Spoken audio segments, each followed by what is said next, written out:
지금 이제 들어온 것은 두 가지 질문입니다. 첫 번째는 어제 이제 그 성찬 예식을 할 때 그 이제 제가 예수님께서 가룟 유다가 마음을 돌이키기를 간절히 바라셨다 이제 이런 말씀을 드렸죠. 근데 이제 질문이 가룟 유다가 예수님을 팔지 않았다면 예수님께서 십자가에서 대속의 죽음을 하지 않으셨을 수도 있었을 텐데 그럼 예언의 성취도 없었을 거고 그러면 인류는 구원받을 길이 없었을 텐데 가룟 유다의 배신은 예언 성취를 위한 정당한 거 아닌가요? 질문 이해하셨습니까? 네. 질문 어때요? 예, 질문 좋죠. 여러분들도 또 생각하실 만한 그런 질문이에요. 네, 좋은 질문이고요. 자, 어차피 가룟 유다가 예수님 팔지 않으면 예수님 십자가에 안 돌아가시고 그럴 텐데 그냥 당연히 팔아야 되는 거 아닌가? 여러분 여기서 우리가 이제 이 두 가지를 좀 생각해 볼 수 있을 것 같습니다. 첫 번째는 우리가 때로는 좀 복잡하다, 어렵다라고 생각할 때는 항상 두 가지를 여러분들께서 이제 상기하고 그걸 풀어가면 쉬운 해답이 나올 수가 있는데 팁을 하나 알려드릴게요. 먼저는 제가 이 성경을 해석할 때 가장 큰 대전제가 뭐라 그랬죠? 예, 하나님은 사랑이시다라는 대전제. 그 다음에 사랑과 공의, 다른 말로는 이 사랑과 심판. 이것이 항상 병행이 되어야 합니다. 만약에 한쪽에만 치우쳐 버리면 계속 심판만 강조하면서 사람들을 공포에 떨게 해가지고 믿게 강요하는 그렇게 믿게 하는 그런 잘못된 길로 갈 수가 있고 사랑만 강조해 버리다가는 예수님께서 다 이루셨으니까 뭐 이제 다 괜찮아 하나님 사랑이니까 이렇게 잘못 갈 수가 있죠. 자, 그러면 이 가룟 유다 문제를 우리가 이 두 가지 측면에서 한번 생각해 보도록 하십시다. 여러분 예수님께서 또 성령 하나님께서 여러분들에게 예수님이 가룟 유다에게 하셨던 것과 같은 그러한 애절함, 그러한 간절함, 그러한 사랑을 여러분들에게 베풀지 않으시고 여러분들이 마지막 날 심판 날에 처하게 된다면 어떨까요? 예수님은 원망스럽죠?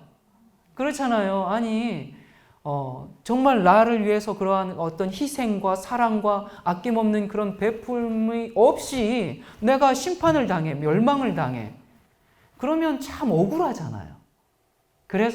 그런데 예수님께서 가룟 유다에게 마지막 배반하는 그 순간에도 가룟 유다의 발을 붙잡고 떠셨던 그 예수님이 내 발을 붙잡고도 그렇게 떠셨다라는 것을 우리가 알게 된다면, 근데 그것을 내가 심판받을 때 알게 된다면, 여러분 그러면 만약에 우리가 일반 이 사람들 하나님께서 이제 세상에 이제 분명히 심판은 있는 것이기 때문에 반드시 멸망이 있는 것이거든요. 공의는 반드시 집행이 되어야 하는 거고 하나님께서 사람을 뭐 멸망시키시고 싶으셔서 멸망시키시는 건 아니에요. 이 세상에서 이 우주에서 죄를 근절해야 하기 때문에 죄와 함께 붙어있는 죄인이 멸망할 수밖에 없는 처지에 있게 되는데 여러분들이 우리가 하니까 좀 그렇지만 멸망받는 사람들이 그 멸망의 순간에 나의 인생 전반에 걸쳐서 예수님께서 나를 구원하기 위해서 어떠한 희생과 사랑을 베푸셨는가를 그때 명확하게 깨닫게 될 겁니다. 그럼에도 불구하고 본인이 하나님을 끊임없이 거절해왔던 것이 그들에게 드러나게 될 겁니다. 그때 그들이 할 말이 있어요. 무슨 말이 있는가? 심판받으면서 하는 말입니다. 하나님의 심판은 공의롭습니다. 하나님은 그렇게 심판을 하시는 분입니다. 억울해! 이럴 수는 없어! 이렇게 끝내시는 분 아니에요. 멸망받아 죽는 죄인들이라 할지라도 당신이 옳습니다. 라고 말할 수밖에 없게 하는 것이 하나님의 공의입니다. 그러나 그 공의를 이루기 위해서 어떻게 해야 하나님께서?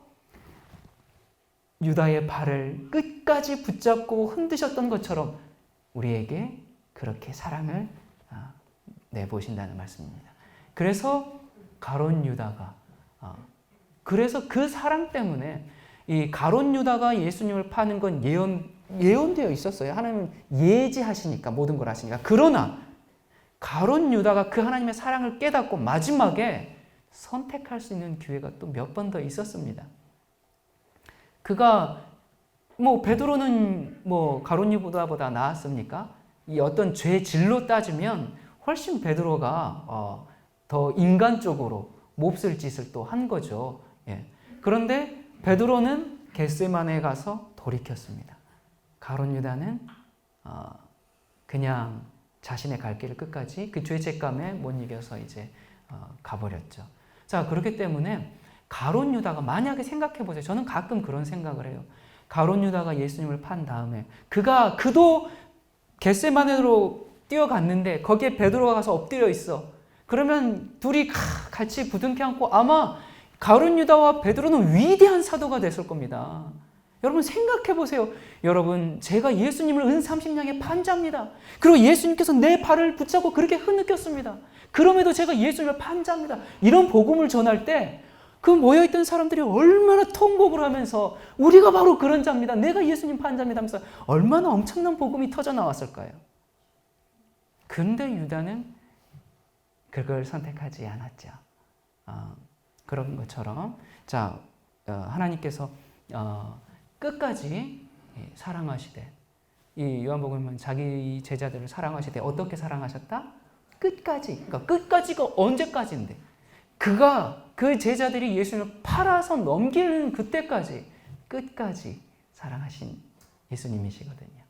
자, 그래서 이렇게 우리가 생각하면 가룟 유다에 대한 이 질문에 대해서 여러분들이 어느 정도 이해하셨을 거라고 생각합니다. 자, 두 번째 질문인데요. 하나님께 죄의 용서함을 받고 다시는 죄를 짓지 않는 삶을 살아가면 내가 의롭다는 생각을 할 수 있게 되는데 그렇다면 내가 어떻게 세리의 심정으로 하나님께 나갈 수 있는가? 예. 이 질문은 우리가 이 죄에 대한 개념을 행위론적으로만 생각하기 때문에 발생하는 질문이라고 생각합니다. 그러니까 내가 죄를 지으면 나는 죄인, 내가 죄를 짓지 않으면 나는 깨끗하고 거룩하고 완전하고 그런데 이렇게 되면은 나의 구원, 나의 공로, 나의 의가 전부 어디에 있는 거예요? 전부 나에게 있어요. 마찬가지로 이 방금 전에 가룟 유다 얘기를 했는데요. 여러분, 이 가룟 유다는요, 굉장히 이 12제자 중에서 아주 똑똑한 사람이었습니다. 그 중에서 다 출신들이 뭐예요? 어부, 세리, 이렇게 다 이렇게 좀 구두 닦기, 그렇거든요. 이런 사람들이었는데 유다가 뭘 맡았죠? 네, 재무장관이었어요. 이 재무를 맡았어요, 회계. 그건 왜 맡았냐면 교육을 받았고 학식이 있었고 그렇기 때문에 제일 뛰어난 수준이 있는 그나마 그레이드가 좀 높은 사람이었습니다. 그런 유다였는데 유다가 만약에 그런 식으로 이제 여전히 자신의 마음속에 그 죄됨이 있는데도 불구하고 팔지 않았어. 그러면 유다가 완전한 거예요? 그런 건 아니잖아요. 여러분, 우리가 한 가지 오해하지 말 게 있는데 그게 뭐냐면 이제 원죄를 이야기할 때 여러분 우리는 물론 그 원죄를 우리가 지지 않았다라는 것은 무슨 의미냐면요. 여러분 잘 들으세요. 아담과 하와가 지은 죄의 책임, 그 guilt, 그러니까 아담과 하와가 지은 그 죄값 있잖아요. 그 죄값을 내가 대신 물려받지 않았다라는 거예요. 그러니까 아담과 하와가 죄를 지어서 죽게 된 것, 그래서 나도 이제 그 죄값 때문에 나도 죽는다가 이제 원죄인데, 자, 우리가 그 원죄는 부인하지만, 즉 여러분의 부모님 때문에 여러분들이 사형이 아니다 그 말이에요. 그러나 여기서 이제 오해할 게 뭐가 있냐면, 그러나 아담과 하와가 죄를 지음으로 우리에게 유전된 것들이 있습니다. 물려받은 것들이 있어요. 예, 그게 바로 쉽게 말하면 방금 말씀하신 것처럼 죄의 본성, 죄됨입니다. 자, 물론 그러니까 우리가 죄됨과 죄의 책임, 이 두 개념을 좀 잘 구분하셔야 됩니다. 여러분, 우리는 죄때입니다. 우리가 죄때다라는 것을 여러분이 인정하셔야 합니다. 우리가 그러면 나는 뭐 지금 도덕적으로 나는 뭐 깨끗한데, 나는 완전한데, 나는 거룩한데, 글쎄요, 뭐 그럴 수도 있어요. 그런데 여러분 아십니까? 우리 그 타 종교를 얘기해서 그렇지만 우리 성철 스님 같은 경우 참 훌륭하신 분이에요. 훌륭하신 분이고, 전에도 제가 뭐 몇 번 설명한 적이 있습니다만, 그분은 좌불 7년을 하신 분이거든요.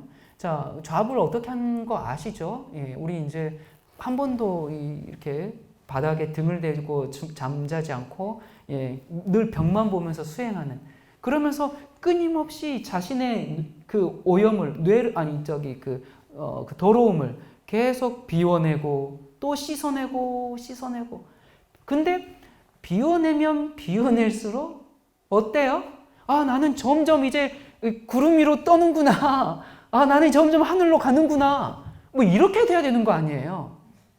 그렇게 여러분 중에 혹시 그렇게 수행해 보신 적 있습니까? 여러분 마음속에는 죄됨과 그 더러움을 씻기 위해서 한 달이라도 그렇게 해보신 적 있으세요? 없으시잖아요. 근데 이분은 평생 수도 생활을 하다가 막판에 이제 성불이 되기 위해서 이 좌불 7년을 한 거거든요. 그러면 이런 분도 마지막에 끊임없는 자신의 그 죄됨 때문에 괴로워하면서 생을 마감했단 말이에요. 그래서 인간이라는 것은 여러분 이 우물이 있어요. 우물이 있는데 아주 이 더러운 오염된 물입니다. 오염된 물인데 거기에 사람이 빠졌어요. 사람이 빠졌는데 소크라테스가 와서 이야기합니다. 그 우물에 빠진 사람을 보고 뭐라고 하죠? 너 자신을 알아라. 그건 뭐예요? 네가 우물에 빠졌다라는 것을 알아라. 그거예요. 철학은 이제 거기서 내가 어떤 상태다. 그거 깨닫는 거예요. 그러나 그 더러운 이 오물 찌꺼기 우물 속에 빠져 있는데 거기서 건져주지는 못합니다. 그냥 네가 우물 속에 더러움, 넌 더러워. 그거 알아. 네 자신 알아. 그걸로 끝이에요. 자, 그때 이제 우리 이 공자님이 오셨습니다. 공자님이 뭐라고 하세요? 수신제가 치국평천하다. 그러니까 거기 자신을 잘 닦고 수양을 쌓으면 군자가 된다. 그러니까 근데 그 안에서 아무리 닦아봤자 어떻게 돼? 오물을 닦아. 그러면 계속 오물이에요. 닦아도 계속 오물이 자기한테 묻어있는 겁니다. 그래서 공자는 우리 인간에게 해결책을 주지 못하죠. 자, 그럼 부처님 오셨어요. 부처의 가장 또 중요한 교리 중에 하나가 뭐예요? 공무, 빌, 공자, 없을, 무자. 끊임없이 비움이잖아요. 비워라, 자아를 비하고. 그래서 해탈도 자기를 비워서 해탈하는 거거든요. 그런데 그래서 자, 비워야 돼. 우물 빠졌으니까. 그래서 바가지로 한 바가지 퍼서 버립니다. 또 한 바가지 퍼서 비워냅니다. 그런데 문제가 있어요. 한 바가지 퍼내면 또 한 바가지가 채워지네요. 한 바가지 또 벗으면 또 채워지고. 자, 이게 지금 인간의 상태를 말하는 거거든요. 우리는 그러한 존재예요. 그런데 예수님께서 오셨어요. 어떻게 하셨습니까? 네. 예수님께서 너 우물에 빠졌니? 그럼 먼저 우리가 알아야 돼요. 내 우물 빠졌습니다. 내가 건져줄게. 날 믿니? 네, 믿습니다. 잡아라. 그리고 건져주시는 거예요. 그게 예수님입니다. 그럼 우리가 건짐 받았지만 우리의 이 육체적 본성은 우리가 예수님께서 재림하실 때 마지막 날에 우리를 이 정말 고린도전서 15장에 있는 말씀처럼 우리의 이 정말 모든 것을 호련히 변화시켜 주시기 전까지는 우리에게는 뭐가 있다고요? 죄됨이 있습니다. 죄의 본성이라는 게 있어요. 내가 원하지 않지만 나를 죄로 끌고 가려고 하는 그런 죄의 본성이 있습니다. 그렇기 때문에 우리가 한순간이라도 성령 하나님을 의지하지 않고 그 손을 딱 놔버리는 순간 우리는 아주 자연스럽게, 아주 자동적으로 어디로 가요? 죄로 바로 가버립니다. 여러분, 그렇기 때문에 죄를 짓는 건 이 거듭나지 않은 상태에서 죄를 짓는 것은 매우 쉽습니다. 왜냐하면 가만히 있으면 죄로 그냥 자연스럽게 가기 때문에. 그런데 우리가 그렇게 해서 이 자연스럽게 가는 것을 우리가 바꿔야 돼. 방향을 바꿔야 돼. 그러면 무슨 힘이 필요해요?